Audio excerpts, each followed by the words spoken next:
شیخ Saadi آج سے تقریباً 800 برس پہلے 1210 میں ایران کے شہر شیراز میں پیدا ہوئے۔ آپ ایک بہت بڑے معلم مانے جاتے ہیں۔ آپ کی 2 کتابیں گلستان اور بوستان بہت مشہور ہیں۔ پہلی کتاب گلستان نثر میں ہے جبکہ دوسری کتاب بوستان نظم میں ہے۔ اپنے 100 برس کی عمر میں شیراز، ایران میں انتقال فرمایا۔ آپ کے والد کی وفات آپ کے بچپن میں ہی ہو گئی تھی۔ اپنی جوانی میں سعدی نے غربت اور سخت مشکلات کا سامنا کیا اور بہتر تعلیم کے لیے اپنے آبائی شہر کو خیرباد کہا اور بغداد تشریف لے آئے۔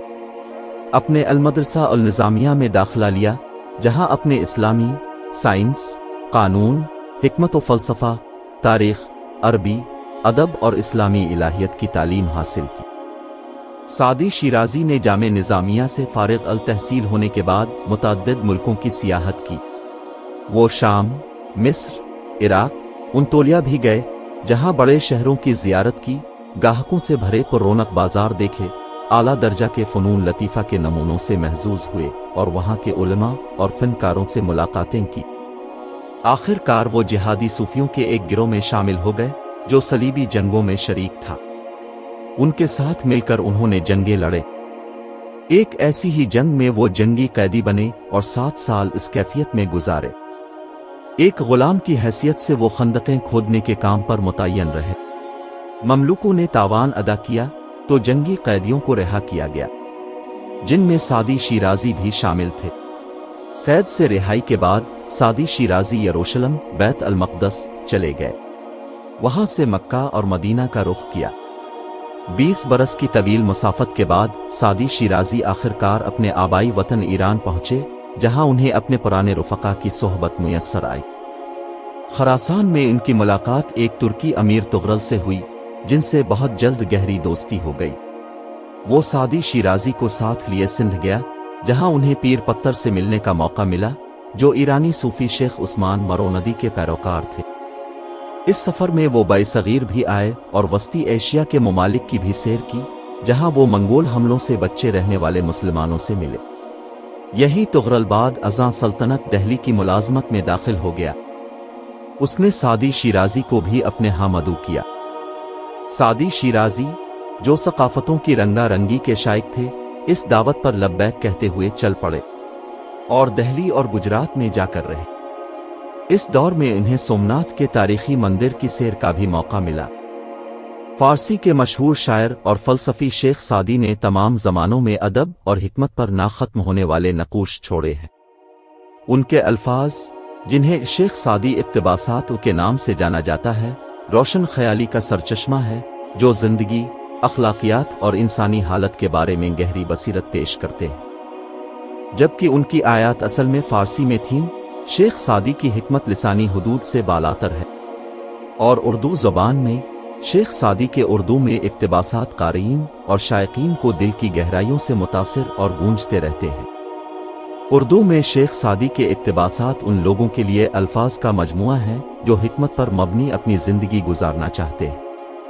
وہ سعدی کے قلمی نام سے مشہور ہے۔ سعدی کی پیدائش اور وفات ایران میں ہوئی۔ انہوں نے فارسی زبان میں شاعری کی بہت سی مشہور کتابیں بھی لکھی ہیں۔ شیخ سعدی اپنے سماجی اور اخلاقی افکار کی وجہ سے معاشرے میں مقبول ہیں۔ انہوں نے حقیقت پسندانہ باتیں کہہ کر دنیا کی تاریخ بدل دی۔ ان کے مشہور اقتباسات محبت، احترام، ایمانداری، حوصلہ افزائی اور محنت کی نمائندگی کر رہے ہیں۔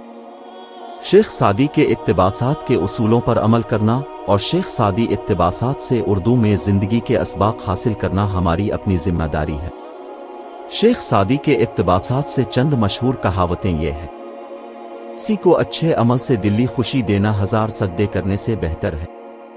صبر کا دامن ہاتھ سے نہ چھوڑو، ہر کام آسان ہونے سے پہلے مشکل ہوتا ہے۔ میں رب سے ڈرتا ہوں اور رب کے بعد اس شخص سے ڈرتا ہوں جو رب سے نہیں ڈرتا۔ کمزوروں پر رحم نہ کھانے والا طاقتور سے مار کھاتا ہے۔ نصیحت اگرچہ ناخوشگوار ہوتی ہے لیکن اس کا انجام خوشگوار ہوتا ہے۔ جو شخص بچپن میں تمیز نہیں سیکھتا بڑا ہو کر بھی نہیں سیکھتا۔ نادان ڈھول کی مانند ہوتا ہے، بلند آواز ہوتا ہے مگر اندر سے خالی ہوتا ہے۔ میں آج تک اپنی خاموشی پہ نہیں شرمندہ ہوتا، جب بھی ہوتا ہوں تو اپنے بولنے پہ۔ شیرین کلام اور نرم زبان انسان کے غصے کی اگ پر پانی کا اثر رکھتے ہیں۔ حریص آدمی ساری دنیا لے کر بھی بھوکا رہتا ہے، اور کنا آدمی ایک روٹی سے بھی پیٹ بھر سکتا ہے۔ دوست وہ ہے جو پریشان حال کے ساتھ پریشان حالی اور تندرستی میں پکڑتا ہے۔ سانپ کی بچے بھی سانپ ہوتے ہیں، اس لیے ان کی حفاظت کرنا بے وقوفی ہے۔ کامیابی کی سیڑھی اتنی آسان نہیں جتنی تم سمجھتے ہو۔ اللہ تعالیٰ کی راہ میں خرچہ کرنا اور مخلوق خدا پر رحم و کرم کرنا ہی انجام کار اخروی کامیابی کا ضامن ہے۔ میرے اچھے وقت نے دنیا کو بتایا کہ میں کیسا ہوں، اور میرے برے وقت نے مجھے بتایا کہ دنیا کیسی ہے۔ خدا کے دوستوں کی اندھیری رات بھی روز روشن کی طرح چمکتی ہے۔ توبہ قبول ہو جائے تو وہ گناہ کبھی سرزد نہیں ہوتا، اور نہ اس گناہ کی یاد باقی رہتی ہے۔ بدی کی تلاش ہو تو اپنے اندر جھانکو، اور نیکی کی تمنا ہو تو دوسروں میں ڈھونڈو۔ اپنے اخلاق کو پھول جیسا بنا لو، اور کچھ نہیں تو پاس بیٹھنے والے خوشبو تو حاصل کرے۔ اپنا راز دوستوں سے بھی نہ کہو، خواہ مخلص ہو، کیا خبر ایک دن وہ دشمن بن جائے۔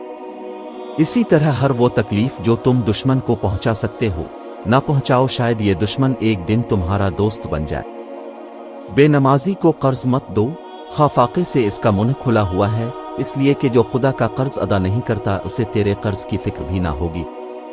بادشاہوں کو وہی شیخ نصیحت کر سکتا ہے جس کو نہ سر کا خوف ہو نہ زر کی تمنا۔ لالچی کے لیے اپنا دروازہ نہیں کھولنا چاہیے، اگر کھل گیا تو پھر سختی سے بند نہ ہوگا۔ مال کی زکوٰۃ نکالتے رہو، اس لیے کہ جب باغبان انگور کی بیکار شاخ تراش دیتا ہے تو اس پر زیادہ انگور آتے ہیں۔ اگر انسان رنج و مسرت کی فکر سے بلند ہو جائے تو آسمان کی بلندی بھی اس کی قدموں کے نیچے آ جائیں گی۔